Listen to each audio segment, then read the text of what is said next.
disappear when you come near. You share your deepest feelings with the world. You're out there like a flag unfurled. How do I even start to meet the girl inside? I could sink down in this bottle.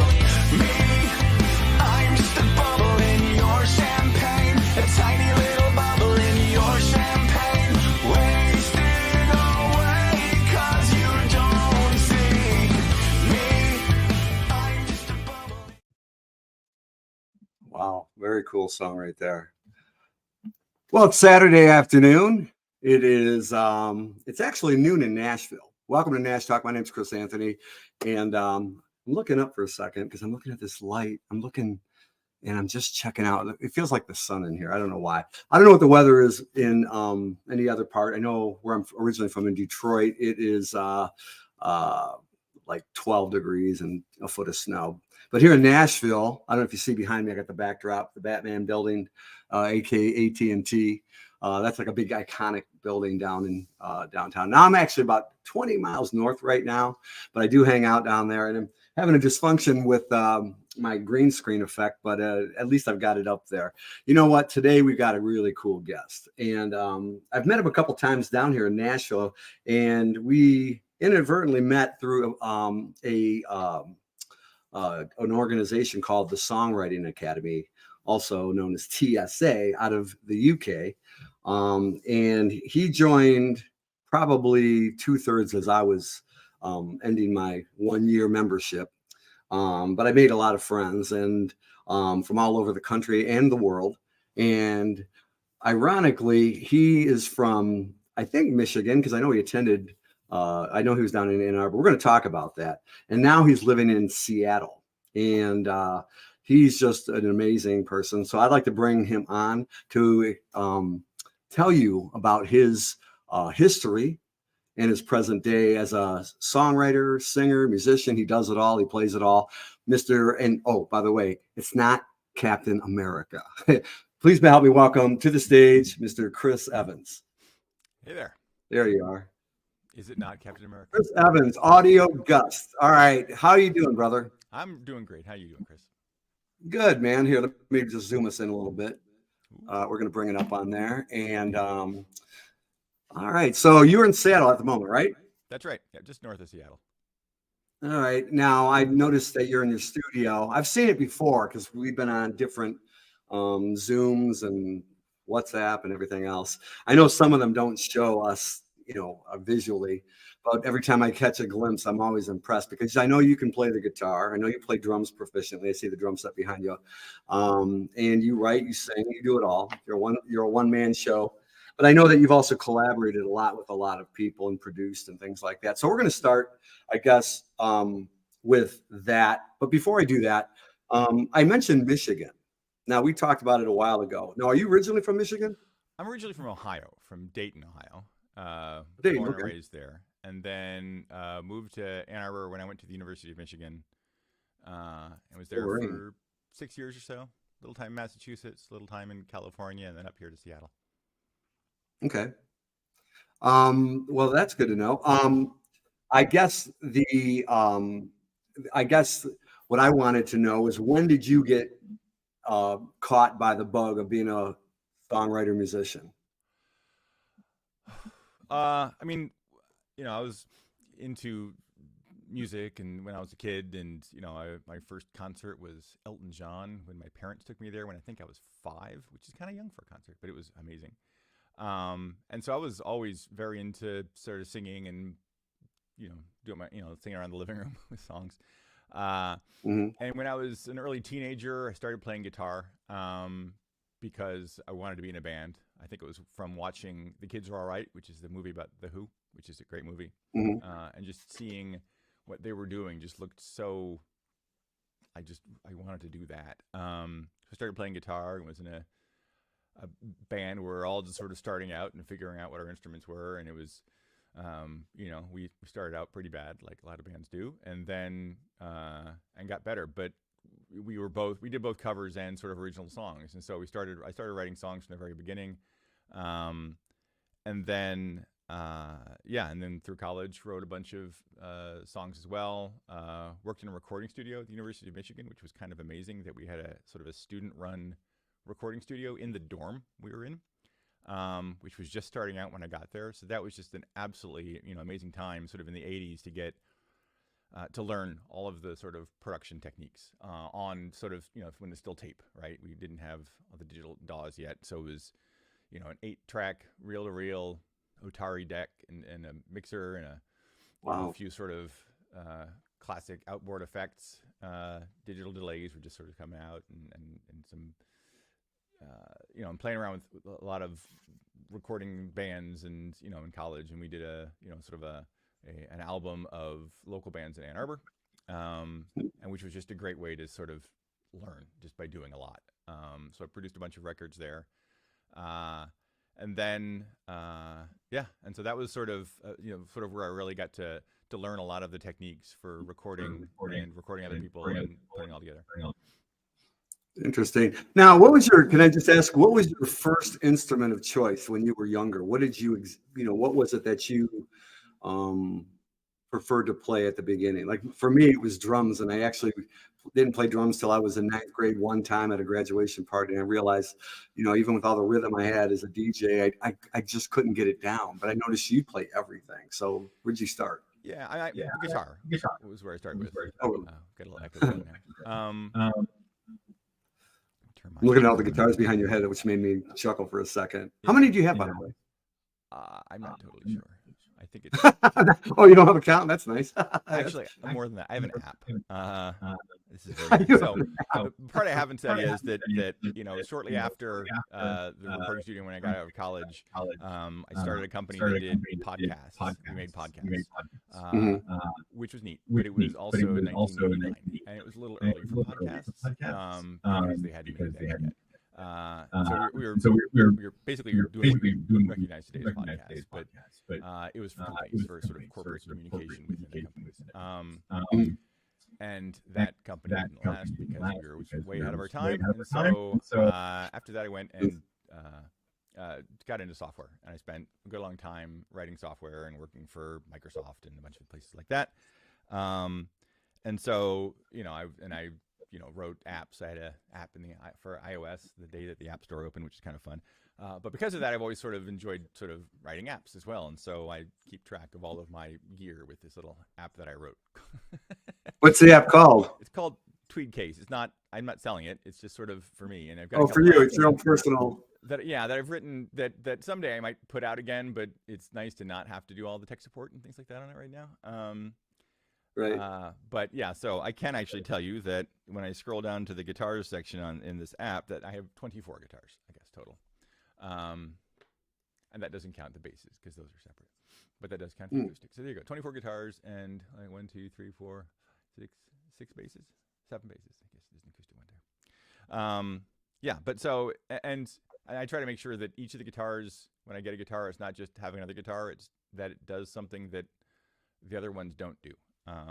Some tone or something that's just a little different. So wow. It's not just about the number. It's about what couldn't I do before, and that usually each time I get one, it usually inspires a couple songs that sort of come after it. They're like, ooh, let me try this kind of thing, or get this sound or whatever. So you just created a couple questions out there. One is, what was the genre or song or artist or plural that got you to pick up the guitar? Like, was there a particular riff or style of music that got you hooked onto that? And then I guess the second question I'll ask before I forget it is, you said that you get inspired to write a song, and I want to know about that technique after that, okay. if you don't mind. So in terms of what sort of started me playing guitar, I think that the key moment was definitely that the movie The Kids Are All Right with The Who. It's if you haven't seen it, it's a great movie. It sort of covers their sort of history, but there's just a lot of really sort of iconic segments of them playing. There's a really great version of Baba O'Reilly and Won't Get Fooled Again in there, that just sort of watching Pete Townsend play, there was something about it that just made me, I want to do that. And so that was sort of, the first set of songs I sort of learned. And Pete Townsend is sort of a great guitar player to learn, because he was never, he wasn't, at the same time, there were, Eddie Van Halen and all sorts of other guitar players that are really difficult to emulate. And Pete Townsend was never, he's a really good guitar player, but never like overly flashy, right? Everything is very sort of approachable, because he was also obviously one of the big songwriters, and his parts are powerful, but not not about the guitar part, but really more in terms of serving the song. And I really appreciated that. So it was a great sort of way to sort of start playing. And then from there, I was, it was the 70s and 80s. And so, I got very into lots of other bands and Styx and Rush and, sort of you name it. But it was, that was the start, really, was sort of seeing that made me go, oh, I really want to do that. And, that it takes a lot to sort of learn it. But one of the great things about being in a band when you're a kid and playing guitar and everybody else is sort of at the same level you are, is that you learn just a lot by just doing it and trying new things, and everyone is sort of developing and growing. And I think back to what those first practices were like in our first shows in the backyard, where they would call the police on us because we were loud but bad. And I understood that, but at the time it was very frustrating. But it was, the fact that our parents gave us the chance to actually do that practicing when we were loud and bad, that over years we got good. And by the time it was sort of end of high school, we were a tight band, and we were playing all, sort of 80s. So we were playing all sorts of, the Police and Duran Duran and U2 and a bunch of those kinds of songs, and it was really good at that point. And it was really, it was just such a blast to learn all those things, and then to be writing things along the way, and to go through a bunch of different, genres and styles, and get to the point where you can sort of do a lot of different things. Wow, that's pretty good. So you were young. You were in your teens, your early teens, when you actually picked up a guitar. Now, were you self-taught, or did you take any lessons, things like that? Lessons. I went. The lessons were interesting. It wasn't like the kind of lessons you get on YouTube these days, right? YouTube. Thing. It was. I would take my guitar. I would go to this music store. I would have a little cassette player of songs that I liked, and I would play them. And my guitar teacher would figure them out and tell me what the chords were, and then I would go home, and that's all that they were. And occasionally he would play a little extra, like, and show me how to do one of those little things in there. So it wasn't. It wasn't a great way of learning how to play guitar, but it was a great way of just learning how songs are constructed, and sort of playing along with that. I do remember there being a point where it was like, I just need to find more songs to have this guy listen to and tell me. I think it lost some of its focus at some point, but it was, it was I remember walking to the music store and taking a bus there, and I would have my guitar with me a bunch of times. And so I was sort of here walking down the street, going to catch a bus with my guitar, just sort of playing. It was electric guitar, so nobody could hear me, but I would just be doing that, which must have been a strange look. But, it was a bunch of time to sort of just keep playing and practicing. And the things that we had to do back then, because I know, I'm from your era, and, I know that the internet has definitely changed, just like this. And I know that, after, seeing you for the first time and all that, I mean, you seem pretty prosed. I remember when we were at the TSA and we were on a big Zoom, there's probably at least 100 people on at the same time. Because I remember there was pages of people. And you came onto the scene, and I remember he was asking all these questions, Martin Sutton. And it was like, a I don't know, quiz kind of thing. And you knew like different timings. I remember, I think it was like 7th, 8th timing, like who did that or something. I'm like, and I was clueless, and I love music. I've been a DJ, all that kind of stuff. I've been trained musically, but you were like, you had like answers just like that rifling off of your head. Yeah. So there's got to be some kind of innate ability that you have, kind of like, and I remember watching, different guitarists, and then Prince came along, and, you realize Prince he didn't want any help. In fact, he wouldn't even let you produce his own music. And he just had that ability to know what he knew. And I don't know if I'm comparing you to, to juxtapose you to Prince, but And I've heard your stuff. It's very polished. It's produced. It sounds really good. You play well. You sing well. And I mean that. And it was funny. I was talking to the other guys that I knew before you, and I was saying, man, he knows. In fact, one guy was kind of mad. I don't want to say his name. It starts with a K, but he would go, because I know as much as he does. I'm like, well, how come you didn't raise your hand then?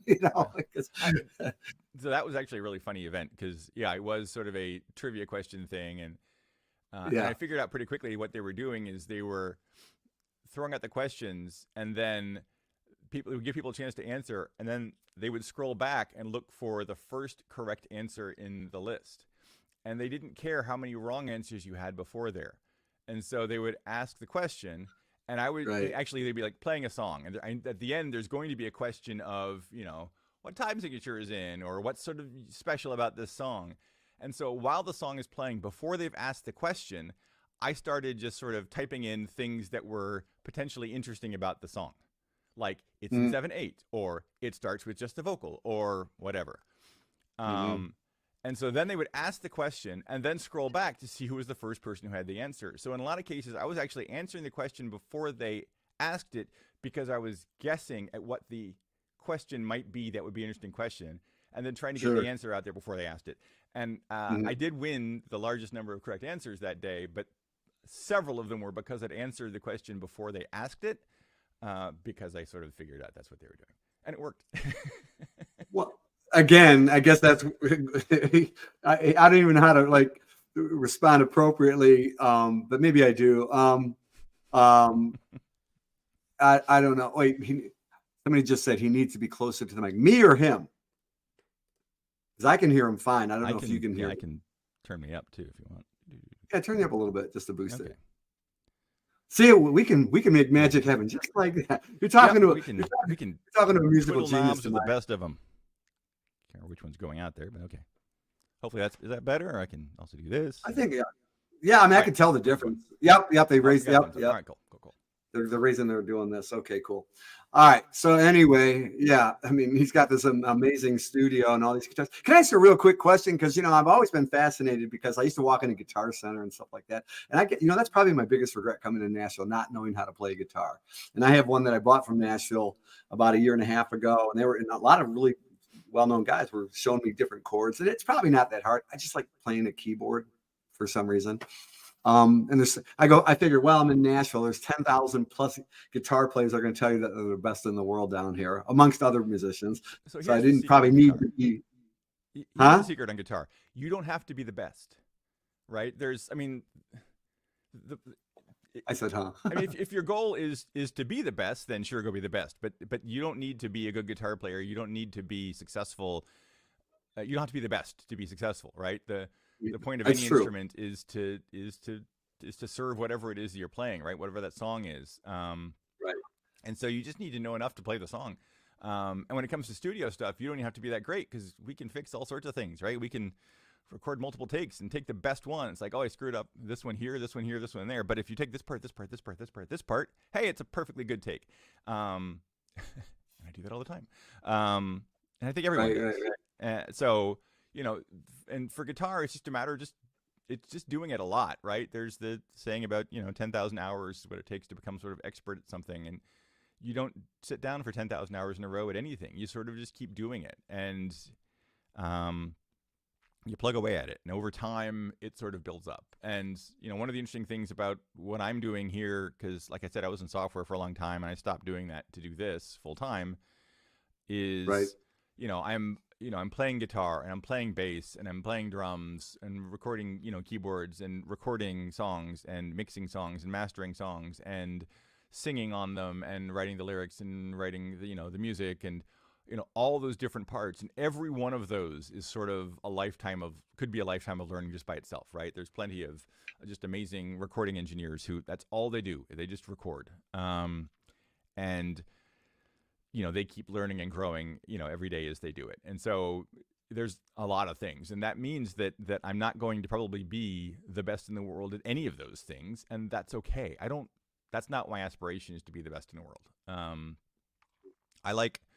I love creating music. I've loved creating things just from where there is nothing and now there is something, which is sort of always one of the nice things in software too. There's a lot of similarities actually between writing software and writing music.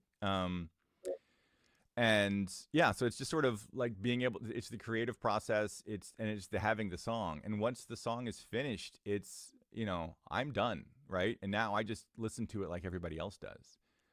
Sure. And, you know, enjoy it as a song. And so, you know, from your perspective, if you want to play guitar, then the answer is, I think, just play guitar. Do it, find some time, just fart around a little bit, you know, 20 minutes, 30 minutes every day.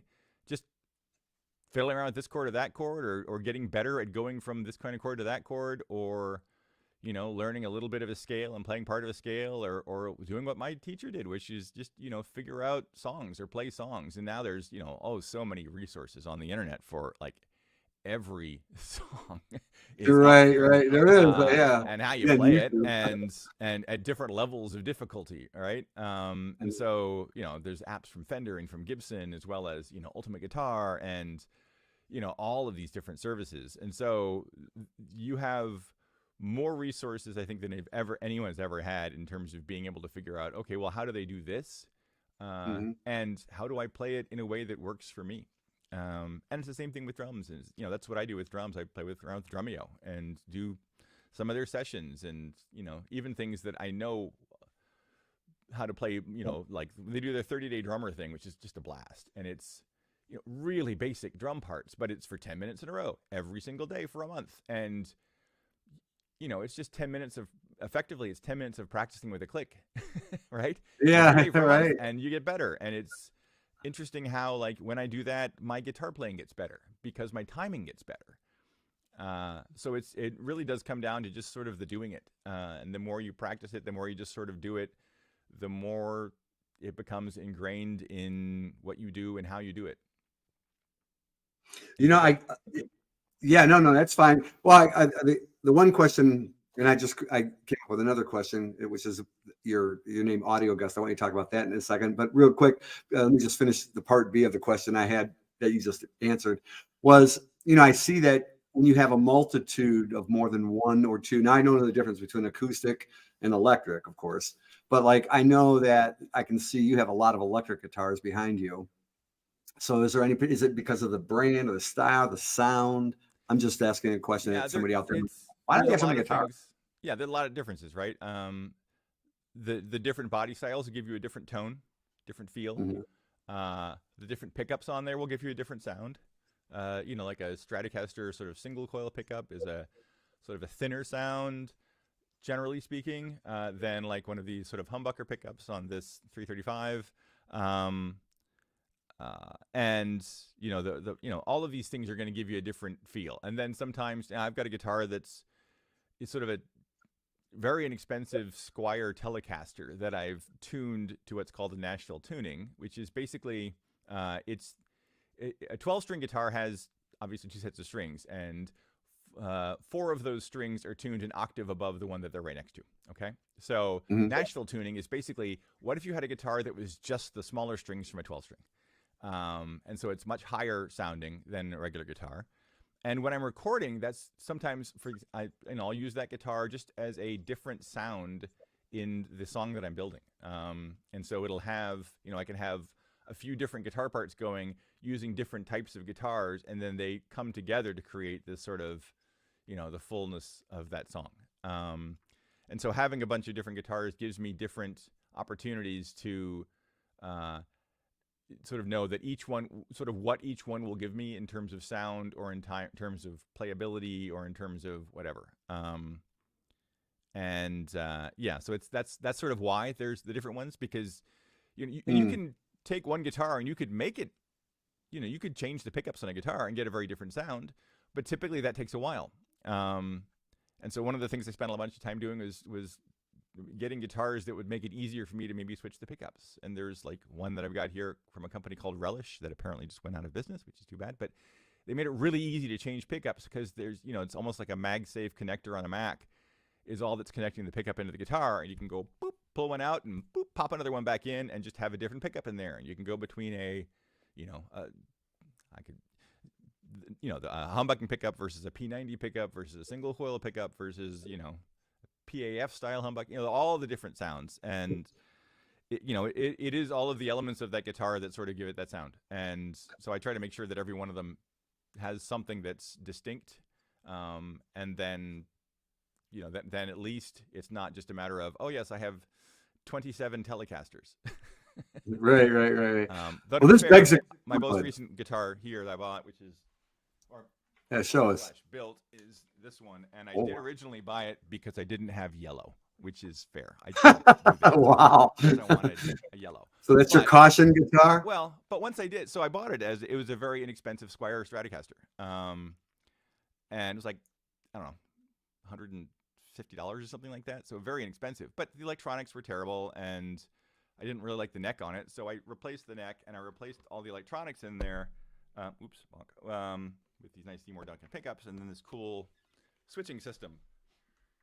So you build your guitars like Eddie Van Halen then, right? Kind of something like that? I don't always, but I did that one. And it was just a lot of fun actually to do that, right? To say, okay, I want yellow. But also, like, that's not enough. So there has to be something about it. So this was the first guitar where I actually had to cut the nut on it, right? I had to file the nut down to the right size to match the rest of the guitar. And that was sort of an interesting experience. And so it was, I learned a lot of stuff in putting it together. So like do you nickname your guitars like that one's Bumblebee or That one's Bright Yellow. Bright I have a song Yellow called Bright Banana? Yellow that I I got haven't you. released yet. That's why I called it the caution guitar, like red, yellow, green. Watch out. Okay, a real quick question. Because I always see a guy in Nashville or anywhere I go, forever. They don't carry 9 guitars on their back when they get on an airplane. They have that one go-to guitar. What's your go-to guitar? It depends on what I'm doing. Okay, you're if I'm getting gonna- on a plane. Go If ahead. I'm getting on a plane, so when I went to a writing retreat in Spain last summer, and I brought a Fender Acoustasonic Telecaster. And the reason is it's really flexible in terms of the sound I can get from it. So it's loud enough, sort of playing acoustically, that I can sit in a room and just have that, and we can write with it. So that's nice. It's much smaller than an acoustic guitar, much thinner than an acoustic guitar, than a full-size acoustic guitar. And so the idea was that with just a gig bag, I could probably get it on most planes and not have to do the whole checking thing and worry about them losing it on my way there. And that mostly worked. It's a very long and very boring story about how British Airways really messed with me on the way back. But other than that, it was, and of course, when we were performing at the end of every day, we would play our songs, and I could plug it in, and I could get acoustic sounds out of it, and I could get electric sounds out of it. And so it was just really flexible for writing. Like a hybrid. Yeah. So it let me write and record at least demos of both acoustic and electric sounds in a single guitar. So that was the thinking, was that would be the appropriate level of flexibility for that place. Okay. Answer. Okay. Before we move on to a couple other questions, one is going to be about the new element of the internet streaming services, and then we're going to tail it in with your upcoming and current, past, present, whatever projects, albums, songs. And you're going to talk about that, and we'll bring that in. But why did you call it? Is that your pseudonym of AudioGust, or is that because I like the name a lot. I like it a lot. It's pretty unique, and I like how it rolls off your tongue. So how did you come up with that? So I can't use my regular name, Chris Evans, because as you mentioned at the very beginning, there's that other guy, and actually there's not just him. There's a lot of Chris Evanses out there. Everywhere I go, there's more of them. Yes. When I first started working at Microsoft in 1996, I was working on the team that did Internet Explorer for the Mac, and which was, as you can imagine, at Microsoft, particularly in 1996, not a big team. There were maybe 20, 30 people totally on the team, and there was another Chris Evans on that team. Everywhere I go, there are a bunch of Chris Evanses. So can't use that name. The nice thing is I'm largely ungoogleable, because you'll find plenty of other ones first. There are other guitar players that are Chris Evans. There are other musicians. There are other singers. There are other golfers. There are other photographers. All the things. So I had to come up with something that I could sort of use as a name that was distinctly me. If you think of music, like anything you hear, because of the way that sound works, this gets really kind of nerdy, but all of sound is really just sort of waves uh, of audio flowing through the air. And if you think of singing, like you're sort of breathing outward, there's a little bit of a, singing is really just sort of a gust of audio, right? And so sort of that was sort of the part of it. The other part of it is that I used the gust suffix for things. I actually have AuDioGust also for my software that I do. I used to be a storm chaser, and so there was a point where the sort of connection to the storm chasing thing was kind of fun. And it was the kind of thing where I want something distinct enough that other people haven't used it yet, so there's not a lot of conflict there. Although it's funny, if you look on Spotify right now, there are lots of examples of multiple bands with the exact same names or multiple singers with the same names, because there is no registry of artist names, really. Sure. That you have to sort of get into, versus like for websites, there is a domain name registry, and if you want to get a website name, you have to go and get that name, and if anybody else has it, you can change the .com or the .org or the .music or whatever you want at the end, but that name has to be unique or you don't get it. And so I did get the name AudioGust.com, as you sort of see on the bottom of the screen. And so that to me is sort of if you get the domain name, you've got some claim to the name in the first place. But in the end, it's a name that I can use that distinguishes me from all the other Chris Evanses, and it sort of ties to what I do, which is not just music, not just singing. It's all sort of elements of production and songwriting and performance and etc.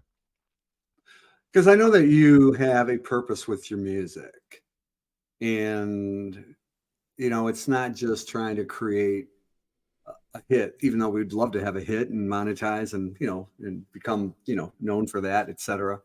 But what is if you were to sum it up in a sentence or two or whatever, speak on like what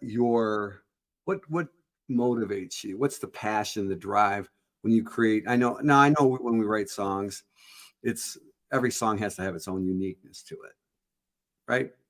You're not going to stay in the same tempo, the same chord progression, the same whatever. But but even the lyrics, when you write them, the song, it can, what is your favorite, or what really is the easiest for you when you create, especially when you write your words, your lyrics, your emotions on paper? Kind of each one is different. I mean, there's ones that just sort of come to me, like I'm sitting here and I love the days or the nights, often it's the middle of the night, like the song you were playing at the beginning, Bubble in Your Champagne, honestly came to me at 2:30 in the morning. Like the lyrics, I was sort of half woke up, and the first verse was there, and then the second verse is in my head, and then the chorus is in my head. I'm like, I need to write this down now. Right.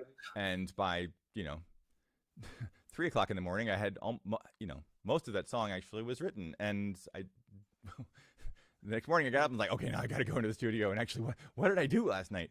And occasionally that happens, and you look at it the next morning, you're like, what was that? Well, I must have been even more asleep because that's terrible. But that one was really good. It's allowing that part of your brain to sort of process on things is really important and valuable, because things will come to you.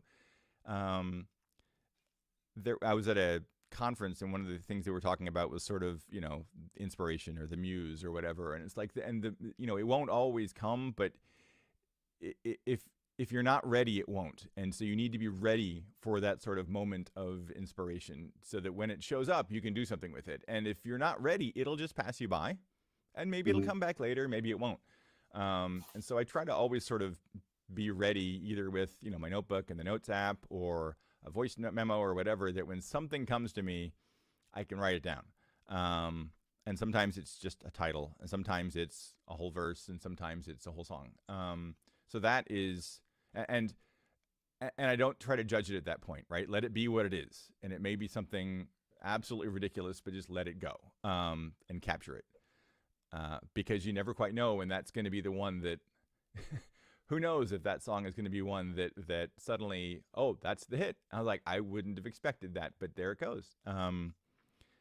And so that's sort of one thing. And then other times, you know, it's a slog, right? I've had songs where I had to go back and redo the verses, like the melodies and everything. You know, I knew I had a good chorus that I really liked, but the verses were just like not working, and I've had to throw them away and do it again, version 4, version 5, or whatever of those songs. And it's, you know, neither of those is better than the other.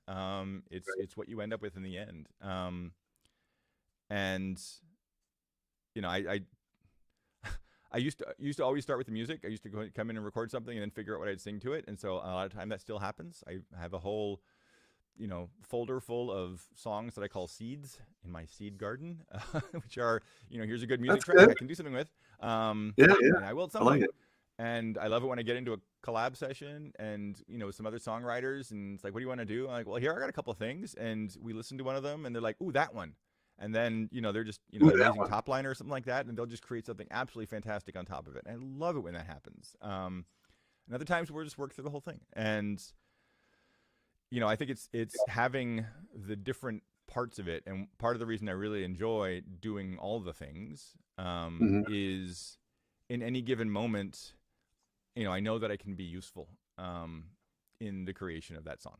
And I just need to make sure that I'm aware of what the talents are of the other people that I'm working with and writing with, and give them the chance to really show their talents and to do what they do, and stay out of those, and do the things that, you know, fill in the gaps with the rest of the stuff. Like, you know, some of the stuff that you've been involved in, right? It's what are the skills that we have within this group, and how do we, you know, let's create something with this. And the nice thing about being able to do all the parts, or at least an awful lot of them, like if someone said banjo, I'd be like, oh, not me. I don't Say do it that. again. I technically have one sitting over there. It was my dad's from when he was way younger, but I had no idea how to play it. That would be your go-to down here. Right, exactly. Right. But I imagine there's a lot of banjo players down there, so that's good. Nothing like a good angry banjo player. Get you on stage real quick. That's for sure.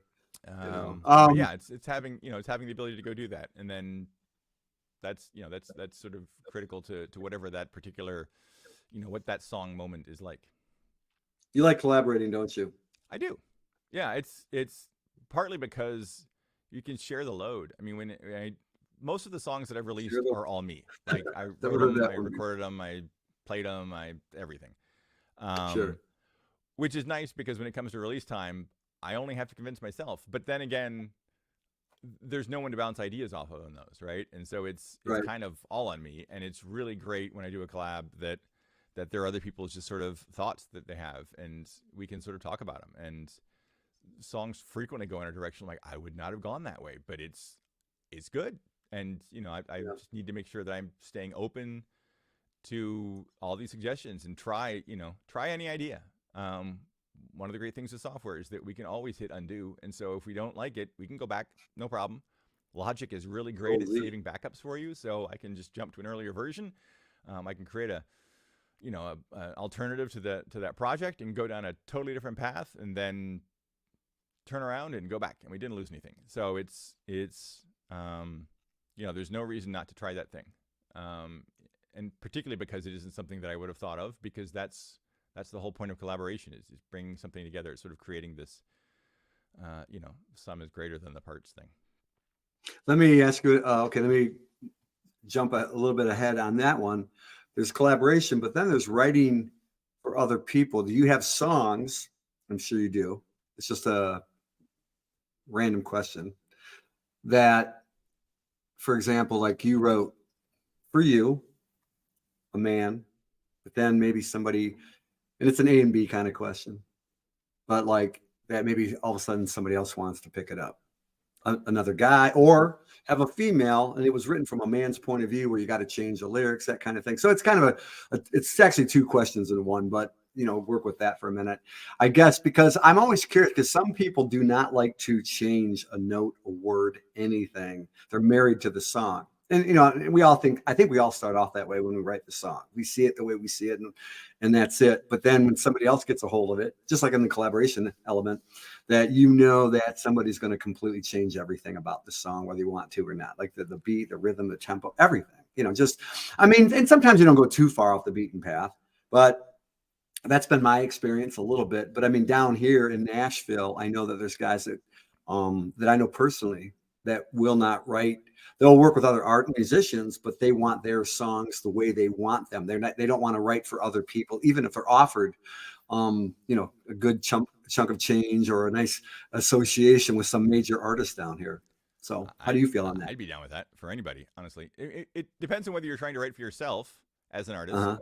or you're writing for someone else, or you're writing just to finish the song. I do prefer to know sort of who the artist is that I'm writing for at the time we're writing,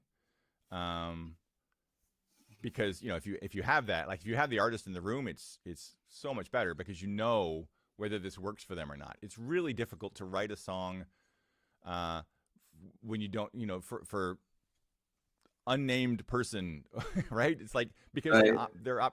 the options are just too broad. You can do anything if it's Sure. who knows. And so you got to be able to focus some to be able to go somewhere. And so, if you don't want to write, if you don't want anything changed, then do it by yourself, and that's fine. And if that works out, that's fantastic, right? But if you are collaborating, the whole value that comes from collaboration really is bringing together the different viewpoints. And this is true in anything, right? This was true in software. This is true with writing music. And and I was, in software, I was always a fan of having more diverse groups of folks who were putting together the software, because we weren't writing the software for ourselves, right? When we were working on Microsoft Edge, or we're working on, whatever, Windows for that matter, something huge, right? We're not building it for ourselves. We're building it for the vast number of people who are going to be using it. And if you don't have a sort of a diverse set of inputs coming into it, like people saying, well, yeah, but what if we called it this, or what if we approached it this way, because when I use it, it comes this way. Then you end up with software that really only works for software engineers. And if it doesn't work for the end user, then they just won't use it, and you're kind of wasting your time. And so it's the same kind of thing with a song. If you're writing a song that doesn't work for the person who's going to perform it, and to me, if you're going to get up on stage and sing this song, and if it's successful, like if we write a really great song, odds are you're going to be singing that song a lot for a really long time, like maybe the rest of your life, right? And I don't want that song to be not what you want to sing for the rest of your life. I mean, it's got to be something that resonates with you, the performer, with you, the artist, because you're gonna have to live with all these things. I don't have to. Sure. You're going to have to, right? So for me, the ones that I release, yes, I have to live with that for the rest of my life. And if I was writing with someone else and they said, do this thing, I'm like, that doesn't feel like something I would do, or I don't think I would appreciate that. I would probably put my foot down and say, no, I don't think that works. Let's keep trying, let's keep trying something else. And sometimes in the process, you come back to that thing and realize, actually, maybe that does work. But, so that it's really nice when you have the artist there with you, because you know immediately whether this works with them or not. You can hear them sing it. You can, I've had a bunch of places where we've had to change some lines that I thought were really good, but it was difficult for them to sing, or it didn't, or, if they were from England and their accent just sort of didn't quite hit it right. It's like, okay, let's change it. I can always save that line for something else. I can put it back in the notebook and maybe it'll come out later. So if you think you're perfect at it, even that, honestly, there is no perfect at it. There is only contextual. You're right about that. And so, so I think there's some element of we have to figure out what is best for this song. And if we know who the artist is, it's easier than if we don't, because otherwise you can get into arguments of, well, if it's this type of artist, they would go this way. And you can say, yes, but if there's this type of artist, they can go this way. And you can both be right and not be able to move any forward, because you can't decide between two technically correct statements, but without knowing who is going to sing it, you could be wrong. And in terms of your original question, like have, experiences of writing for other people, like my next release in March is 3 songs that I co-wrote with people. All of them are going to have not me singing on them. They're all women. They're all singing on these songs. They're really great songs. And I'm really excited about this release, called Love and Pain. And the songs are just really different from each other, but just all really good songs. And their performances are just outstanding. And, you know, in all of those cases, just working with them on what the lyrics were. And, you know, in some cases they would come back with a top line and I was like, ooh, let's tweak this line or this line, but otherwise amazing stuff. Or ones we completely wrote together. It was just, you know, but it had to work with what they were going to do because they were going to sing those lines. I wasn't. In one case, actually, I did sing the demo of it, but knowing it was for a woman to actually sing. And it was kind of fun because I was singing in my falsetto and it was very high. But it worked pretty well, but it works a lot better with her. And I'm excited to sort of, you know, to get those songs out there because it's going to be really some really good songs. That's great. Because, you know, I think of like 3 different examples. I think of Linda Ronstadt when she did Desperado and made it bigger than the Eagles who wrote it and released it. And then you said, you know, you were wondering like who you would write for. And I know these 2 guys, I can't remember the names off the top of my head, but they were writing this song. They wanted to get to one of the Judds. I think it was Naomi or Winona Judd. And they waited over a year and then they wanted their song back. All of a sudden, Eric Clapton and Babyface, who I thought wrote the song, took it and made it a big hit called Change the World. Fast forward, now you see what the internet has done when everybody was against it. Even Metallica, I remember, they didn't want like their music on the internet and things like that. And then a TV show on Netflix for a younger audience called Stranger Things re-released Kate Bush's song 20 or 30 something years later, which produced her almost 3 million plus that. Well, it's probably over 3 million now, and a whole new audience. And she was in her 20s when she did it. Same thing with Metallica, Master and Puppets. And then the most recent example, but I'm sure there's many, many more, because it was at the Grammys. Luke Combs redid Tracy Chapman's Fast Cars. And that was really nice to see that she came out and did the song again 30 years later. And now it's number 1. It's all these different things. She has a new audience. She's, you know, could you imagine like, you know, 20 years from now, you wake up and like, you know, you think, well, that was my history. And all of a sudden your songs, now you're more relevant than ever, especially with the world population. That's one of the funny things about songs. I mean, you know, everyone talks about the quantity of songs that are, you know, 100,000, 120,000, whatever it is, songs per day going up onto Spotify. Right. That's way more than anyone can listen to. And of course, a lot of those aren't songs per se, like they're noise, you know, literally like white noise things or whatever, but it doesn't matter. There's, even if it was, you know, 10% that, there's still way more songs that are being released every day than you can possibly listen to. And so, you know, it doesn't happen immediately necessarily, right? I mean, but if you don't release the song, then you're not even in the game, right? It's, you got to write and you got to ship it. You got to release the song. You got to put it out there. And if you can find the artist to record your song, then that's fantastic. And honestly, that's a place that I need help. I mean, that's one of the things that I don't do well yet is pitching songs to other artists. I've got a couple of songs right now that I'm supposed to go and find, you know, a really great up and coming, and if anybody's listening, let me know, sort of pop punk style band, because I've got a really good song that, you know, some of the mentors I've been working with are like, this is a hit song, you need to go find that band. And I'm like, great. Now what? Like, right? That's not a skill that I have yet. So I'm sort of trying to figure that one out. It's way easier for me just to release it. But if it's that good of a song that, and it could help someone really sort of break to the next level, I would way rather have them do it than me do it. But part of the reason that I release a bunch of music, I'm doing at least one song every month this year. I've did 20 something songs last year. You know, releasing them is, you got to put them out there and then write more. And, you know, don't release the terrible things, but make them good and get them out there, because you never quite know which song is going to resonate with people or where it's going to resonate with people. One of the fascinating things on my I look at my Spotify data a little too often, probably. My songs right now are really popular in Germany and Switzerland. I don't quite know why. I'm very curious about it. That's David Hasselhoff. You probably know. Exactly. I'm just like David Hasselhoff. That's me and him. We're often confused. Right. And the Netherlands, right? And so it's like, wow. I don't know that many people there. So these aren't people that I know, and these are from the Spotify lists that people are getting. You know, those. That's interesting.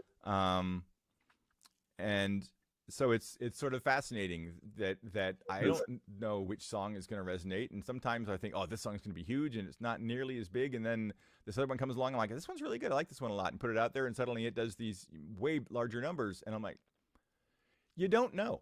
And so I want to make sure that there is a path for the songs that I write that I like the most, that really hit me the strongest. If, you know, if they really resonate with me, then they will really resonate with other people out there who have had life experiences somewhat like me. And the hardest thing to me, honestly, is to write a song for someone that isn't like me, because I can't know if it's going to be right or not, right? And so that's why, you know, yeah, I've written some country songs that I thought were really good, but when I played them for people who are really new country songs, they're like, no. And I'm like, okay, fair enough. But you also have to realize that the music that we like is based on literally based on a lifetime of experiences. You know, you hear certain songs at certain moments in your life that just sort of seem completely coincidental. And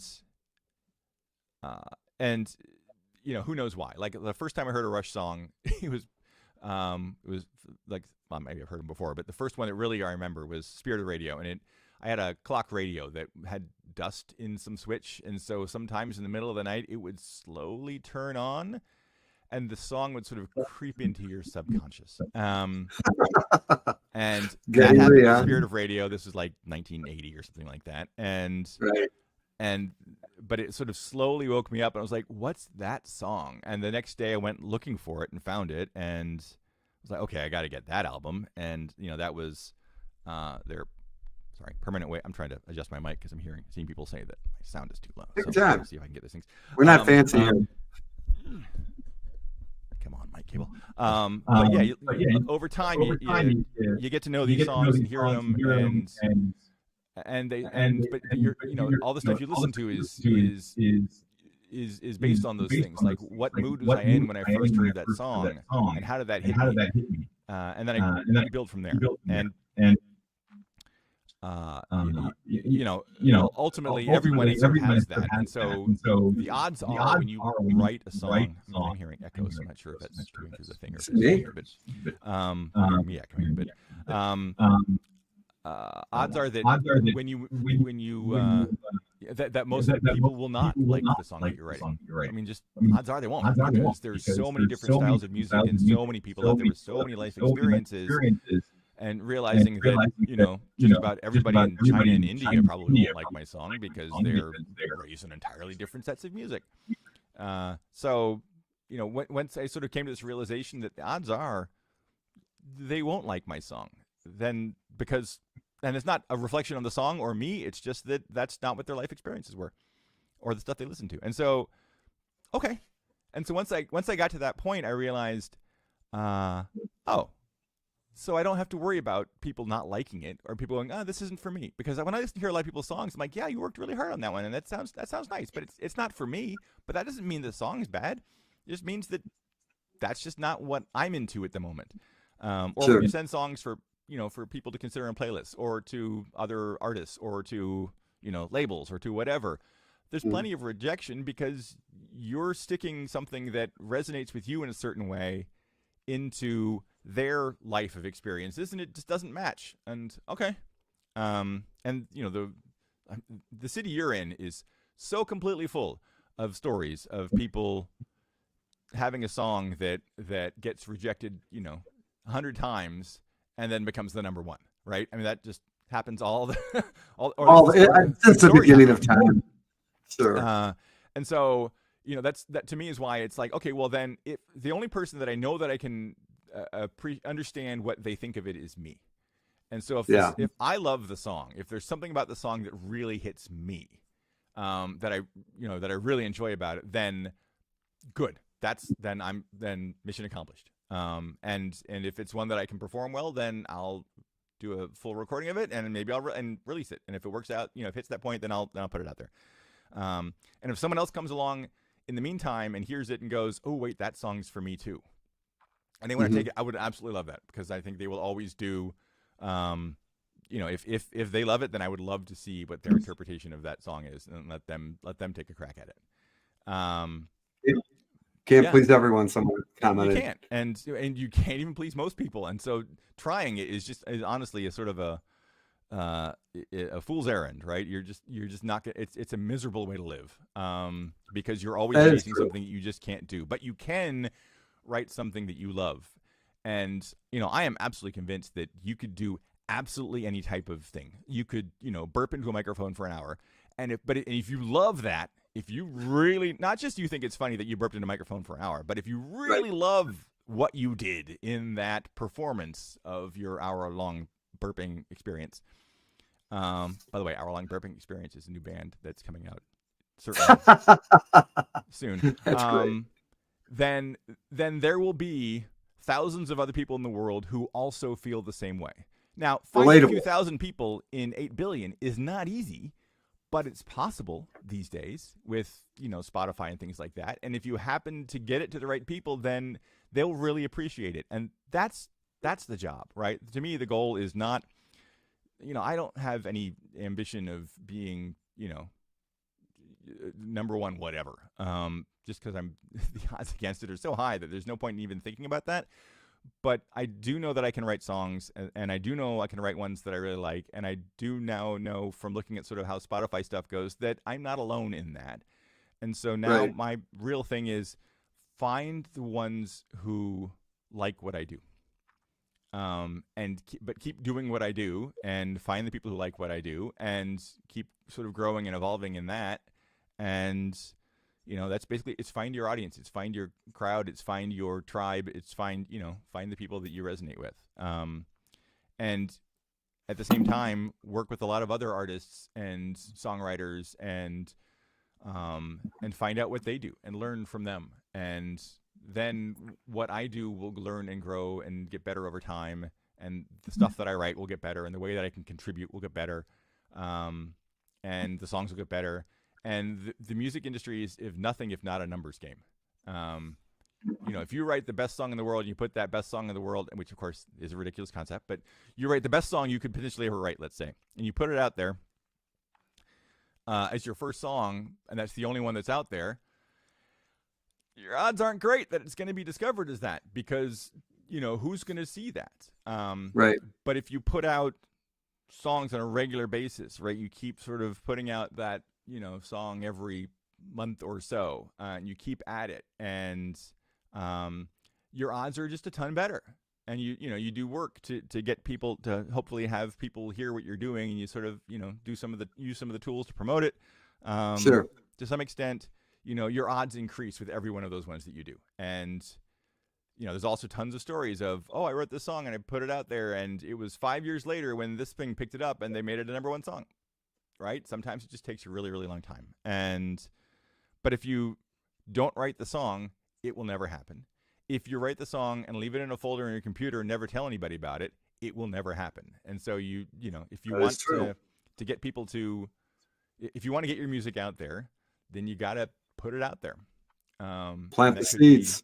getting out and singing it. It could be, releasing it. It could be all the different things. But You have quite a few songs now. How many albums do you have out currently that you've recorded?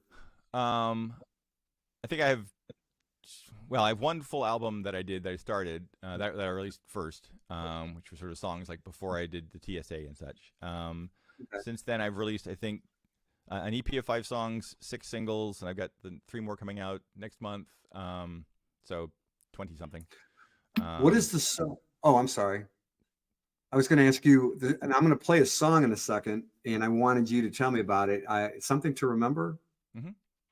I just, grabbed that. And now, when did you record that, and what's that one about? That is my most recent release. Just came out a little over a week ago. Okay. And I was listening to Boy Genius, whose album, The Album, is so good.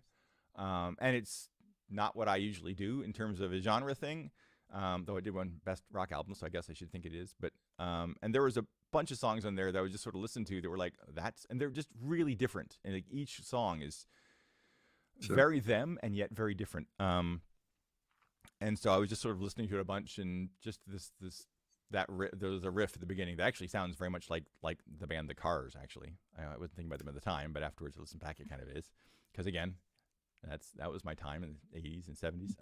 Well, really the 80s.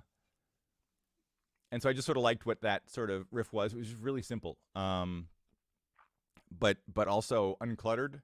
And I love a song that elevates in the chorus, that gets sort of bigger. But one of the things I always sort of liked about Boy Genius is that a lot of their songs, it kind of feels like you're overhearing part of a conversation. You don't know the full context for what they're saying or why they're saying it, but the way that they sing it is just like, wait, what's happening there? What was that? And so I sort of took that concept of that, and then was also riffing on another idea that I kind of like is, and I think a lot of songwriters will understand, is, man, I've been doing this stuff for a long time, and it feels like I haven't really had the impact yet. Like I haven't left my mark. And it's been years, and I just haven't. I've been doing this a long time, and when what do I have to do to do something that really leaves its mark on the world? And so the song is sort of that, right? Is sort of a couple of people who are trying to figure out, like, can we do something big? Can we do something, and maybe ridiculously big? The first line is if you're free, would you like to burn the world with me? Like, what?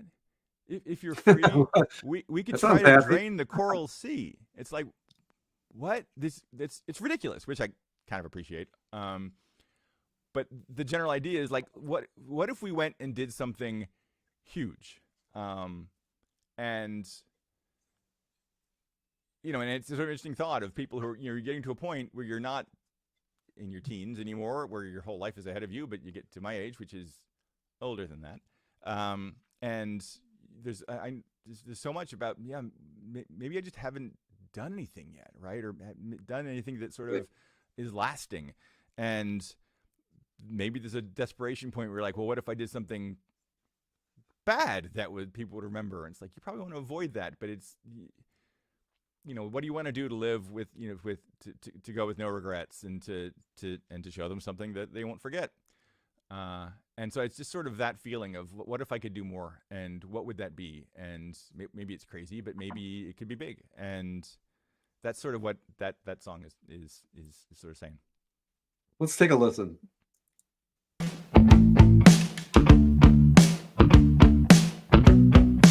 If you're free, would you like to burn the world with me? If you're free, we could try to drain the coral sea. If you're free, and you'd like to spend some time with me,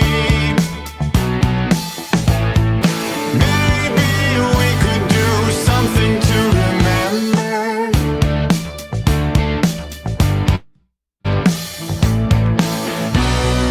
Chances come and chances go. I've spent years with nothing to show. I won't accept more regret. Let's show them something that they won't forget.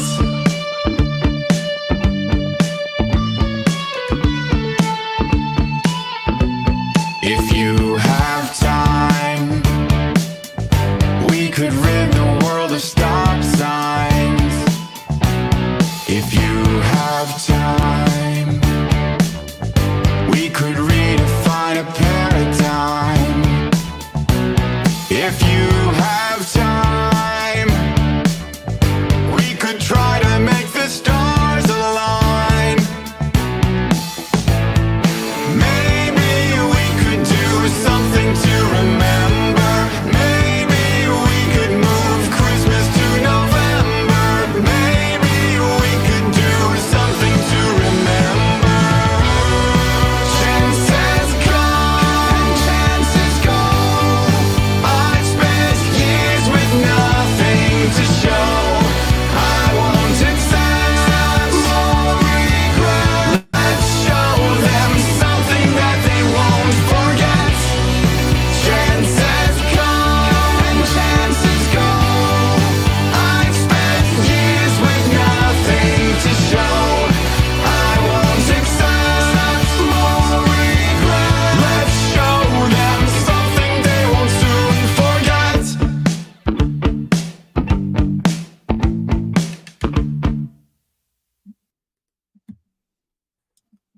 Wow, there you go. I like that. That was really cool. Something to remember. Let's move Christmas to November. I like that line. What Wow, can we that do? was I I I like mean, if you were the person who moved Christmas to November, people would remember that. It'd be big. Wouldn't be yeah, easy. no, I love being a lyricist myself. It's like, you always, I used to be kind of not jealous or envious. I don't know what the word is, but I mean, maybe it is a little both. But I would like, "God, how did they come up with that?" You ever have that one like, "God, I wish I wrote that song," that kind of thing, or that particular line. And I look for those things in a song. In fact, for years I wouldn't even listen to lyrics, even being a DJ. Like the girls would be singing the song, and they go, "Do you know that?" I go, "I don't even listen to I just listen to the chorus, and that's it, or the hook." But now, for the last couple of years, I look more intently or listen to the a particular thing that gives that title, that top line, that substance. Like, wow, there you go. Those are the pieces right there. I love those nuances in the song that really elevate it. That's why I hate the songwriter things here in Nashville. I hate to say it because they'll play like the first 30 seconds, maybe a minute if they kind of like it, and then they miss the meat of the song. So I decided today to go, pretty much as far as into the song because I knew there was a couple changes in there. I know that I had to look maybe a little sound glitch, but we are on the internet, and I do apologize for that. But I know that you produce very well, and I mean he's really good. And I know that in fact, the one thing I got to comment about you, and I've seen it in when I do jump on and listen to other. When we do the collaboration thing, and I don't always participate, but when I listen to you, I know that you're probably lightning fast with getting the production with whatever you have in front of you, probably faster than the average person. They don't know about mix downs and compressions and, certain effects as well. And I think you've got a lot of that pretty well handled into the scheme of things. But no, I like that song. And that's your most recent song, Something to Remember. Now, where's that available at? That's on all the streaming services. If you look for AudioGust, it's right there. Yeah, it was kind of fun to play around with a bunch of the different sort of tools in that song. Like it's sort of a duet, but and originally it was just me and some of the lines seemed creepier when it was just one person. I mean, if you could imagine just a guy saying this to a woman, it'd be like, that's a really weird thing you just said. But if they're both saying it sort of to each other, it's cooler, right? It's like, okay, now they're sort of together in this, and hopefully it's not a Bonnie and Clyde thing as much as a sort of a a cry for relevance. Sure. And so yeah, that shift in the song suddenly made what was maybe creepy lyrics become a little way more sort of endearing. And I appreciated that. I think that sort of made it better. And the other thing, sort of one of the things I sort of was trying with this song, was playing around with, was something I was getting from those Boy Genius songs, which is that they have an interesting tendency to play around with the number of lines in a thing. Like sometimes they'll, they have like the song that won all the Grammys, which was Not Strong Enough. It's kind of the pre-chorus kind of starts in the middle of the verse. It's like, wait, right. You didn't finish the previous thing, and now you're kind of in the pre-chorus. But it's so cool. Like drums start like it feels like in the middle of a line. It's not really in the middle of the line, but it's sort of in a pickup, and sort of the way they come in. But it's like you don't need to do things in really standard sort of even numbers of 2 of this or 4 of that. And so like in that song, the Maybe We Could Do Something to Remember happens once, and then there's a couple bars, and then it gets into the chorus the first time. But the second time, it does the Maybe We Could Do Something to Remember, and then it does 2 more. Maybe we could move Christmas to November, and then maybe we could do something to remember, and then it goes straight into the chorus there, right? So it's just a little different each time. And if it sort of keeps the listener on their toes a little bit. It's sort of more interesting for me because it's not always just doing the same thing where I'm just sort of waiting for now I got to get through these 2 more chords. Okay, now we can go to the next part. And that's just sort of, that's one of the things that I think is fun for me as a songwriter to play around with, is just mess with the numbers, just do a little bit of unexpected. And it sort of, I think it makes the song sort of more interesting and more compelling. I think, I listened to the Billy Joel interview the other day live with Howard Stern, and he's done many with him before, at length, and they become friends. And, of course, he's talking about the Freddie Wexler story, how, because, actually Billy Joel hates writing songs, Yep. hates it. Yep. He always has, and for as many great songs as he has, I mean, you can't beat most of his library. I mean, it's hard to do, but he was talking about like how he was talked into it. But then he went into further, because he said one time that he was on stage and the monitors weren't working right, and people thought, oh, maybe he's just using auto-tune. He goes, if I got it, he goes, no, I'll never use auto-tune. He goes, in fact, if you got to use auto-tune, and I have Melodyne in my stuff, but I don't use auto-tune. And which will lead me to another question about your drums. Don't let me forget that. Because I was a fan of drums. But anyway, what he said that I really had to engage, add into this conversation is that he said, because he just reminded me of it. He said at the end of the conversation when they were winding down, he said, I love when we record that there's what do you call them? He called them clams. Clams, I think was the word he used. And he said that, there's imperfections in the song that we could easily have fixed up, analog or whatever. Sure. And he said, no, I love it. It added personality to the songs. He goes, I love those clams. Those, and I thought that was really interesting, because I think in today's day and age, we look for the perfection, the syncopated beats, like I know in dance music and in everything else, you could set a watch to. But, when you have those accidentals and those overly accidentals, I think that does bring personality and flair to the song. Yeah. Even if somebody, you want it to be real, right? You want it to feel like there's a real person who's delivering it. And if it's too perfect, then it feels, robotic or sort of mechanical. And then of course, if it's too busted, it may, and that kind of depends on the genre. Like if you have like a real punk type song and there's a lot of stuff where you're sort of off pitch or whatever, but it's real punk and the energy is right, then that's fine. You try to do that with, a pop ballad or something like that, and it's going to be like, this person can't sing. And we do have a lot of tools to make it, you can improve, you can fix a bunch of things. And, when it's appropriate, it comes down to what your intent is, right? So if you're trying to just sort of, I want to get pure raw energy, then don't fix those things, because it shifts that. But if you're trying to sing a song that has some meaning and you hit a couple of bad notes, but the rest of the performance is real good and you can fix those notes, then fix those notes. There's, we don't need to do what we had to do back in the day when I had those, 8-track reel-to-reels where I didn't have all those extra tracks. I only had 8 and a bunch of them were already in use. And so we'd punch in over mistakes. And if you messed up the second time, you can't go back to the one before because we've already recorded over it. We don't have that limitation anymore. So, there's also no reason to go back and, to leave something that you don't like in there. But if something feels real and it doesn't detract from it and it's not perfect, but it's fine, then go for it. Keep that, because it does make it feel like it's part of that person. I don't have one of those amazing voices of, the huge singers, the Disney singers, the Broadway singers, the whatever. My voice has always been a little bit strange to me. And for many years, I recorded a bunch of instrumental things because I didn't like what I did. And then I heard from someone, and who knows if this is true or not, but it seems like it is because everybody sort of feels this way. I heard that Bono hates hearing his own voice. And I was like, wait, Bono hates hearing his own voice? What? Because it's so iconic and it's so powerful and it has just amazing amounts of color and depth to it. He doesn't like hearing his own voice. At that point, I was like, well, then it doesn't, then, okay, then whatever. I mean, stop worrying about that because everybody feels that way. And so just get on with it.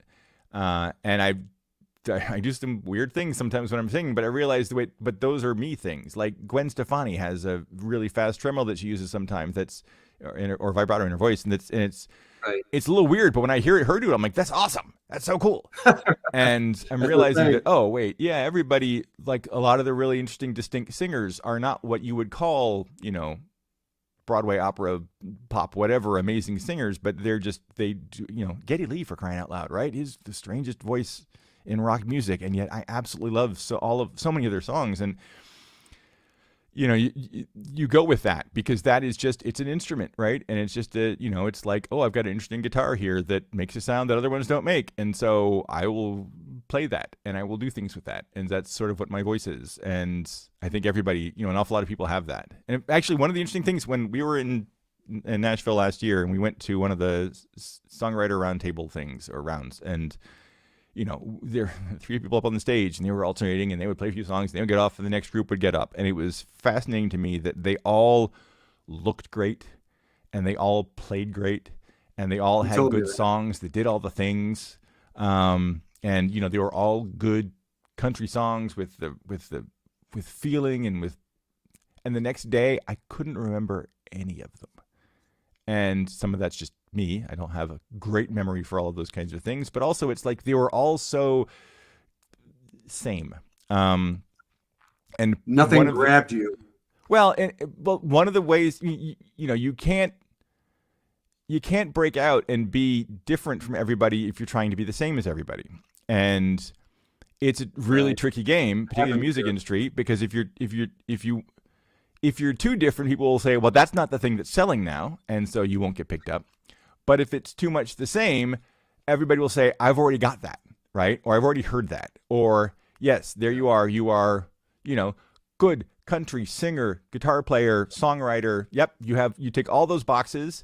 And particularly in Nashville, there's a few thousand of you at any given moment, and you're filtering in and out as new ones come in and other ones, move on to other things. And so you've got to separate yourself. You've got to, set yourself apart in some way.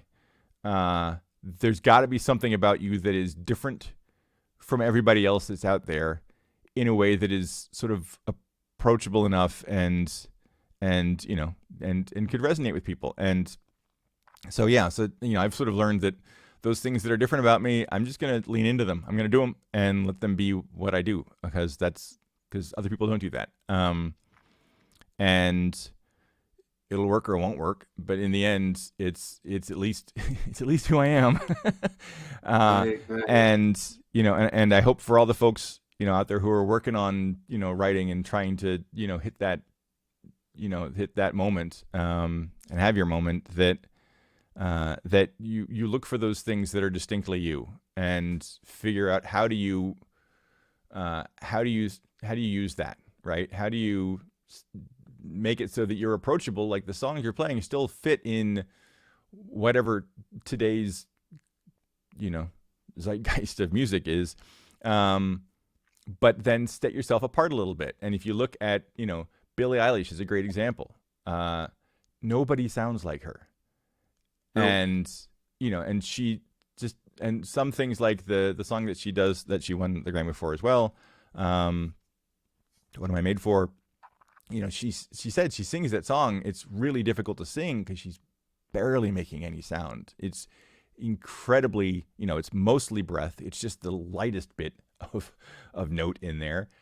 And doing that made it, different. And it really stands out. And she's done that in a bunch of different ways. And, Olivia Rodrigo has just a different sound from a lot of other people. And there's and when you try to be like them, you're not being you and you're not being different and you're not setting yourself apart. So you got to kind of find, well, what are the things that I do that are distinct and what are the places then that I don't have a thing that's different. And so let me, not be so different that, that I'm unapproachable. And, that's every artist's sort of job is to figure out, okay, well, where am I the same and do I fit in, and where am I different and can sort of stand out? And you get that balance right in front of the right person at the right moment with the right song, then you have a chance. Right. I think that the audience, that the audience is the key to being approachable and relatable, because I think that's what Taylor Swift did. She was down here. She made her mark in the country, Bluebird and everybody and everywhere else. Yep. And then they kind of ousted her when she became mainstream, so to speak. They took her picture off the wall right there on Broadway, the big mural they had. And long story short, doesn't seem to have hurt her. What's that? Doesn't seem to have hurt her. No, and the reason was because she did what everybody's like you said, Spotify and all these other, streaming services, which are kind of the entryways besides being down here in Nashville and playing cover bands and doing open mic nights till you're blue in the face. But I think the one thing that the template that she's given that I think that will, and this is just my opinion on, I've talked, a few times in face to face down here in Nashville. And I think, that you have to find, because you said a lot of things that made me think of this today. And that is, I think that, and that's why I use Taylor Swift as a reference point, because I think that what's going to happen with billions of people on the planet, and you only need 1 million people to be pretty successful to follow you, and not talking just on likes on a thing. I think if you get actual 1 million fans, if that's the goal, not 100 million, not 10 billion, you could be in India and get that many, but I can get that anywhere. I think that you have to find a niche like she did. She became engaged with her audience on Instagram, and she found people that, I mean, half of those songs that became hits and gave her that album, they didn't even make it to the radio. And most of them, when you listen to them, they're like, and I like her and I like her, whatever, but it's like, okay, this would have never worked, even if you or I or people we know sing it, but because they liked her so much, they'll listen to anything that she has to sing that comes out of her mouth. The words could be backwards and she could sell it.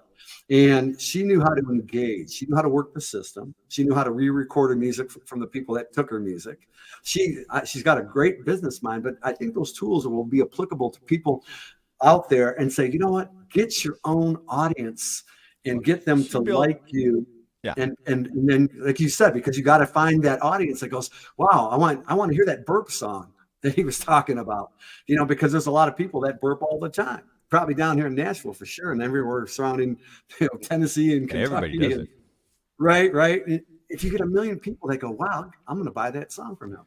I love that song. I want to sing it the next day, no matter how good or bad it was produced. Like you said, you had so many good people that played well, but there wasn't that, it's like seeing a good movie, but it wasn't great enough where the next day you're in your car, you're laughing at that joke or you're crying because it made you think of something.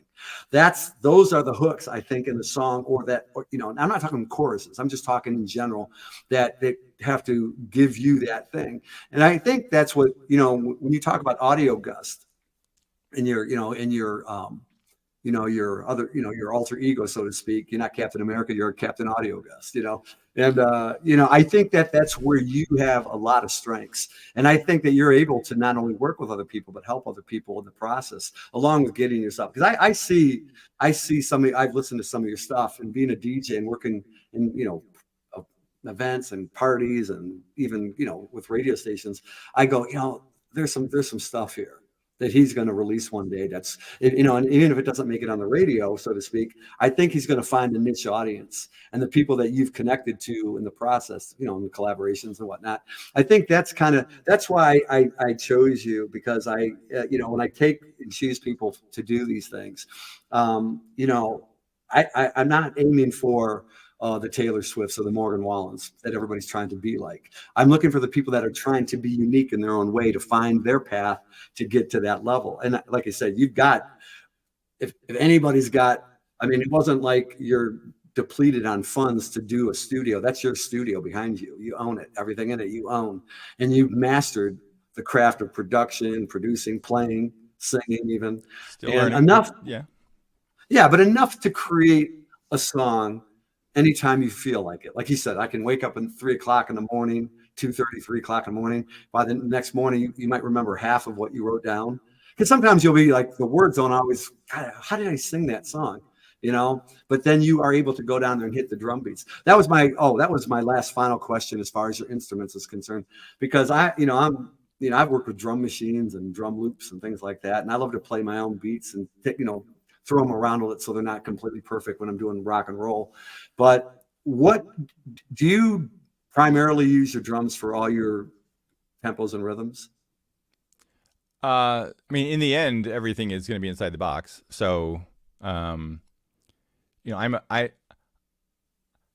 not a great drummer by any means, right? I have a ton of fun playing. And so what I will get into the song is something that it feels like I would play and you know, ideally, to me, the drums honestly are like one of the most important parts of any song, which is the reason that songs that are just so repetitive with, like, you know, with beats, just don't resonate with me. And that's not that they're bad. It's just that, like I was talking about earlier, it's just that's not what I come from. I come from, you know, like I said, listening to The Who. So with Keith Moon, who there's no other drummer who's ever sounded like him, and no one's tried since then. Or Neil Peart, or, you know, Carter Beaufort from Dave Matthews Band, or, you know, there's, you know, Stuart Copeland. All of these people are just absolutely amazing drummers, but they, you know, and the parts they play are, you know, it's like playing lead drums kind of thing, right? The parts are as much a thing that you think of as the song as the guitar part or as a bass part. And you know, a drum part to me is a really interesting thing to listen to, right, as part of a song. So it's not just there is a beat behind it. So like doom doom doom doom doom doom doom on some dance songs is great for dance music, because you kind of need that when you're doing the dancing. But if you're listening to me, that's like, there's nothing there that I can hook onto there. So when I'm doing a drum part, I'm coming sort of from that place. I want there to be something in there that feels like either I did play it or I would play it, or I'd play it like this if I was better at what I do. But I can play drums and you know, record the MIDI parts in, and then maybe tweak the parts that I didn't do right, or use tools like, you know, Superior Drummer and things like that come with some really great performances in the first place, and use those to inspire the part that I want, and then go back and tweak them and tune them and go, yeah, I would do this, but like this. I recorded a cover of Foo Fighters' Learn to Fly. And part of the reason for that was, my daughter said, you should do a cover of it because I think you sound like Dave Grohl when you're singing it. I want to hear what that sounds like. So I'm like, okay, that sounds like fun. But part of it is Dave Grohl is such a great drummer, such an energetic drummer. And I think he was the one who played on that one. It might have been Taylor. Either way, it doesn't matter because it's a great drum part. But when I'm trying to do a song to sound like them, I wanted it to be as exactly like them as I could. And when I tried to transcribe sort of by listening to the drum part and then sort of transcribed it into Superior Drummer. And it sounded like a mechanical like sort of that Too Perfect kind of thing, right? Because it was way too tight. And I wanted to be off where he was off, right? I wanted to rush in the places where he rushes, or lay back in the places where he lays back. And so I did. It was a little bit ridiculous. I mean, I took that song, I took the original recording of the song, and then I used one of those tools that lets you split out the different parts. And so I split the drum part out into its own thing. And I didn't use his drum part, but I used his drum part to see where the impulses were. Like, where was the snare hit exactly? And if I can line them up the same tempo, I'm like, okay, his is there and mine is, boop. So I just would move my snare up so it happened when his happened. It was my, you know, I did the MIDI part on it, didn't really play it, but moving little bits of those kicks or snares around so that they were sort of where it was in the original of the song, it did change the feel of the song, right? So it's these incredibly subtle differences of what drummers do in the space between the notes or around the notes, and where they're ahead or where they're behind. And it's all so fascinating and almost imperceptible, and yet it resonates with all of us. I mean, of course, drums are like one of the oldest things that there are in terms of musical instruments, and just hitting something. And it's so crucial to the way the song sounds. And it's an important part of all the stuff for me. So I want to make sure that part's right, or at least that part fits with what I want to do. And I would love to play with a drummer of those folks' caliber, because I might just like keep forgetting to play because I sort of be watching them. But when I've played with really good drummers in the past, it was such a delight, because it made my job as either a bass player or a guitar player. Because I played bass in bands for a long time, because there were 1,000 guitar players and no one's playing bass. And it's like, well, then I'll play bass again. When you play bass, when you're a guitar player, you kind of want the fame of the singer. When you're the singer, you kind of want something else from that maybe. When you're a bass player, you kind of want the drummer is just that much more in control of the rhythm. I mean, in bass is almost as much a rhythm instrument, honestly, as it is a melodic instrument. 100%. And it's part of what I love about bass, honestly, is that you're sort of sitting right between the two of those. I know two great ones down here. and it's just such a great instrument. So I love playing those parts as well for the same reason, because I'm kind of being the drummer when I'm the bass player. Like the way when a good bass part, bass guitar part locks in with the kick drum and they're tight, it's better than anything else. And so yeah, so being able to and I've always sort of thought the bass players kind of want to be drummers a little bit, and drummers kind of want to be I don't know, whatever, guitar players, because they want like to be in front at some point. I don't know, everybody sort of has their. I think every person in the band has their. But what if I was that person? Right in the band, right? Because there's always something that's sort of interesting about the other position in the band. Yeah, all these pianists and nobody's looking at me. And everyone, of course, it's all individual people. But I've played bass in bands. I've played drums live. I've played guitar. I've done singing. I've never been a keyboard player. Although I've played keyboards in some bands because I wasn't a keyboard player, but we had in the 80s we were playing miscellaneous new wave songs. There's an awful lot of keyboard parts, and there maybe some guitar part where I wasn't, so I would have some keyboard parts sometimes. But yeah, so it's it's sort of, there's always interesting stuff. Maybe I think the coolest band would be if I was in a band where we all sort of switched up instruments from song to song, and you sort of got to do a bunch of the different things and had just a bunch of musicians that can play a lot of different instruments and sort of take all of those sort of elements of it, and sometimes you're back here and sometimes you're over there. It seems like that would be a lot of fun to do, but also really difficult to manage. Right. Everybody wants to be the solos for this guitar part because that guitar solo is so good. Yeah, no kidding. Well, we've been talking about 90 minutes or so now, but I wanted to want to wind it down to a couple highlights of Chris Evans, AudioGust. You've got some projects coming out now. You said you're available on pretty much most of the streaming platforms. Yep. Definitely Spotify. So if you want to check Chris out on Spotify, yep. Apple Music, Deezer, you name it. We put the songs out; they go everywhere now. Yeah, and I know he's collaborating with people from all over the world because I've seen it, and I've actually been part of some of their stuff.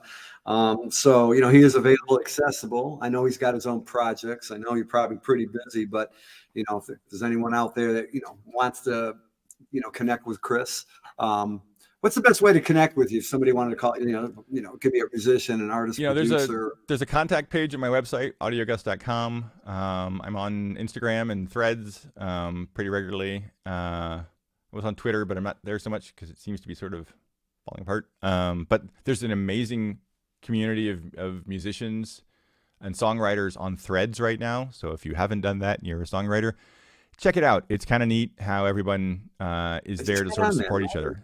Is that what that's for? Threads? Is that about music? Because I've got that. Well, no, it's not just about music. Honestly, it's Facebook's attempt to be Twitter is what it really is. But when Twitter starts to sort of fall over, and there's an opportunity, so they sort of launched their Twitter-like thing, Threads. Nice. And it sort of starts from your Instagram name, so your name on Threads is your Instagram one, which is kind of nice in a way. But it's not based on just hashtags. It's based on looking at sort of the words and the things that you type. And so if you literally do a post that says, hey, I'm looking for singers and songwriters and producers and guitar players and drummers and blah, blah, blah, I want to meet more of those people, it's going to actually start showing you in your feed more posts by people who also use those same words. And so the more you talk about music themes, the more you're going to be seeing other people's discussions about the same things. And it could be politics, or it could be knitting, or it could be whatever, photography, Seattle, Nashville, whatever. But if the more you sort of talk about a given thing, the more it's going to show you things that sort of it thinks match what the type of things and not just by explicitly saying hashtag New Music Friday, but by saying just talking about guitars. Wow, and cool. The community there is currently really supportive because it's a bunch of singer, songwriter, producer, etc., beat makers, you name it, rappers, all of it, talking about sort of their experiences doing it and trying to, share. I mean, I wrote a post there a little while ago that got a lot of sort of pickups of just like, wow, doing this all by myself is a lot. It's not just the singing and the playing and the recording and the mixing, but then it's all the data entry and all the different services for registering your songs. And it's, Now I've got to go be a paralegal to get all of the, one-stop agreements written and signed by everybody. And now I need to go and, be marketing guy. And now I need to go write a press release. And now I need to go, all of the different things that we do that are outside of the actual music part of it in this business. And it's a lot. And I was like, I need to start finding other people to do this with, because I've kind of been doing it all myself. And, I don't necessarily need people to play the parts, although it's always nice when they're around to do that. But finding the right set of people to help you get through all the stuff we do is a big thing. And I put that out there, and there were a lot of responses and a lot of people going, yeah, I know, I'm feeling the same thing. So it's nice to sort of have a community like that you can find. Anyway, I'm there. And I'm always sort of open to talking about collab things, because you never quite know when you're gonna, you never know who that person's going to be when you write with them. You never where know. they are or You where I never am. know. And Right. And When and where the magic. I've done a lot and done almost nothing at the same time. And so it's the doing, right? It's that numbers game I talked about before. And so, Yep. Yeah. Well, hopefully that we reach more people out there. And again, this is being recorded live, but it will be forever on YouTube, Nash Talk on Facebook, all public. And if you have any comments or questions later, even after, because that's how it generally works, feel free to reach out to me and or Chris, and a.k.a. not Captain America, Captain AudioGust. I'm just kidding with that. But regular old AudioGust. AudioGust, right, without a shield. The guitar is his weapon of choice, I guess. And feel free, and you might know or learn something else out there if you're a singer, songwriter, performer, whatever, or you just want to reach out and become a fan. Please do so. And I want everybody to know that him and we met about a year and a half ago, I think. Yeah. Yeah, something like that. Who's counting? For me, like a day goes by like 2 seconds, and a month goes by like a week. But anyway, I really do appreciate your time. Is there anything else you wanted to say while we're still here? You got the camera. I guess the one other thing I'll say is that I'm doing a thing with the TSA right now, or starting to do it. As sort of one of the things they're trying is the TSA is a songwriting academy, and if you're a songwriter and you haven't checked it out yet, it's certainly interesting. It's another sort of community for songwriters. It's at thesongwritingacademy.co.uk, because they're in England, but the people who are a part of it are everywhere. So I'm doing this thing where we sort of write and release a song, and with other they're sort of professional, they're sort of very experienced writers who have written with you name it, all sorts of huge names. And so I'm writing a song with Liz Rodriguez, who's written with Eminem and Celine Dion, and she's just a delight. And so I'm very excited that's coming up. And why didn't you say it at the beginning? I know Liz. I mean, she wrote for Rihanna and Eminem, yes, and some big stuff. Wonderful. She's so we're writing a song soon, and then going to do a big full release and all the process of it. And there's a whole group of folks at the TSA who are sort of doing this whole sort of, going from writing the song all the way through releasing it. And that's all happening over the next couple of months. And we'll do a big sort of release thing in probably May or beginning of June, somewhere in that time frame. And so I'll have more about that on the website, and we'll be talking about that elsewhere as well. But it's that's, I think, one of the other really cool, exciting things that's coming up. And I'm really looking forward to that too. You save that till now? I mean, Liz, that's why you got to stay through the song for the bridge, because that's where the excitement happens. There may be something great at the end too. And for all the people who just listen to the first minute but never hear the bridge, well, that's on you. I get it. You're in a hurry and you have a lot of songs to listen to, and you can say if we don't put all the best stuff at the first minute, you won't hear it. But I'll see if you don't stay through that part, then you're gonna miss it too. Well, I appreciate your time, brother, man. See, now, and for the show description, you can say, and you got to stay till the end because it's amazing what he talks about at the very end. You won't believe. That's right. That's right. Well, it's been an honor and a joy as I'm dropping my phone. My phone, like, people are like texting me. Well, we're going to, like I said, this is going to be, streamed forever And if you ever want to come back, feel free, especially if you do release something else out there, or and it doesn't even have to be with Liz, but if you do, feel free to contact, and we'll put it out there for you, or you can post anything anytime on here, as we're evolving and getting more and more stuff to happen here. But man, I'm so glad you spent the time with me out from Seattle. And I hope the weather's good there, because it's cold here today in Nashville. It's really it's cold. not as cold here as it is there. It's 47 degrees Really? outside. It's actually a lovely Yeah, day it's like here in the today. 30s there. Yeah. So, and thank everybody else for tuning in. I know it's in the middle of the afternoon. I know a lot of people are doing stuff. Usually I do stuff like this closer to the nighttime, but I do have, like I said, there's no rhyme or reason. People have told me, why don't you start like at 6 or 8 o'clock or whatever? I says, this is not, the old days where, you had to just watch it. In fact, the late night shows, they tape during the day. Jimmy Kimmel and all them, they're not on at 11:30 at night. They record it at They're 4 sleeping, o'clock man. in the afternoon, That's wherever right. they're at. They rebroadcast it. It's not live. We're doing the best of both right now. It's live, and then for everybody else, because you'll see the numbers jump, and it's pretty cool. I like that. And feel free. Go to his website, Yep. AudioGust.com, and you get to meet Captain America. No, I'm just kidding. Chris Evans. I'm not that guy. Yeah, he's not that guy. How many times do you have to say that? Well, okay. So one more funny story. My family, Okay. we were at Disneyland. Or Disney World, and Florida. we made reservations at one of the restaurants at the park there, or something. And we went in and walked up to the thing, and they go, "Hi, I'm Chris Evans," and they go, "Oh, like, oh, There you go. like, oh, I'm finally, oh." Because that Chris Evans does apparently go there, and they told me where he stays, so now I know that. Yeah, the look of disappointment on their face was so delightful.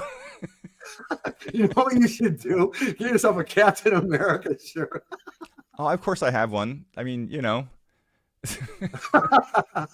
because and by the way, he's great in those movies, and he was great in a bunch of other things. He also played the Human Torch in one of his first movies. He was that as well, Yep. and that was always one of my Marvel favorite heroes.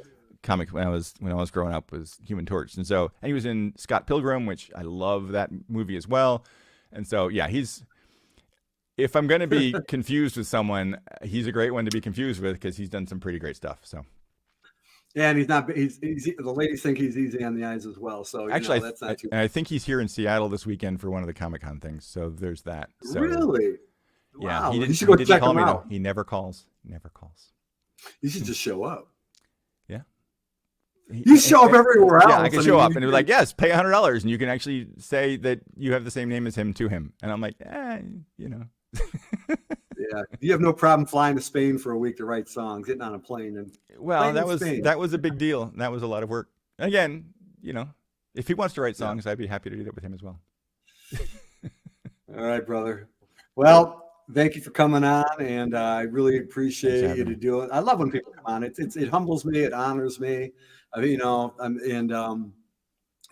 just you made my day. So thank you very much. It's great that you do Again, this.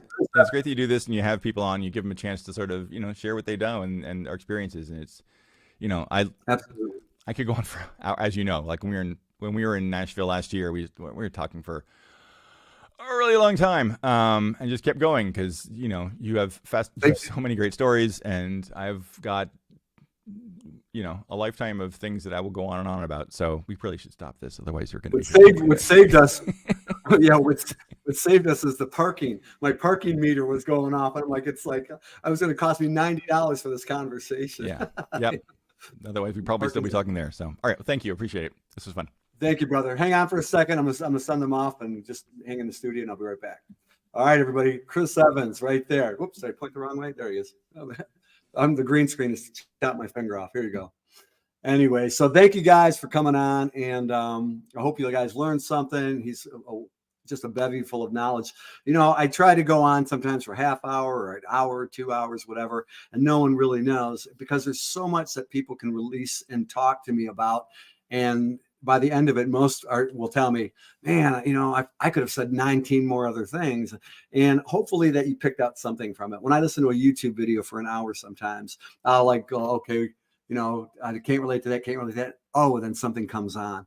And I know Chris is just a bevy of knowledge and talent, and please support him and any of the songwriters out there and singers, because, the music is just getting blasted everywhere and people aren't really getting their due. That's part of the reason I come on and do this, because not it's just as a songwriter and a DJ and everything else, but I really love the when somebody tries to pour their heart out in their mind and put pen to paper or on their phone or on a digital app or pick up a guitar, and it takes a lot. It takes a lot to get in front of people. Public speaking is probably one of the biggest fears in the world. Imagine being a singer, or anything like that. And you want the world to hear your stuff. And this is just a tool and vehicle for me, for you, and for all of them to, get it out there and give these people their due. So thanks to Chris Evans and all the other people that have come on before him. And if you know anybody else who wants to join me, whatever, I don't put a stopwatch or an egg timer to it, and you may come on and view it for maybe 15 minutes or less, or you may just watch it in pieces and parts later on. But, just tell your friends that this is all about the music and the soul and the history and anything else you can apply to it. Okay. All right. It's Saturday. Go enjoy your day wherever you're at. Say hi to the Batman building. And it's post Valentine's week, so you still have time in case you forgot. Give your lady or your man or whoever is in your life a nice extra little attention, a little TLC. Okay. I dedicate this show to the memory of a young man, Harley Rockine, and to his family. I wish them nothing but love, and may every song that's ever been written from the heart be about them. Okay. So have a great day, and thank you for joining us on Nash Talk.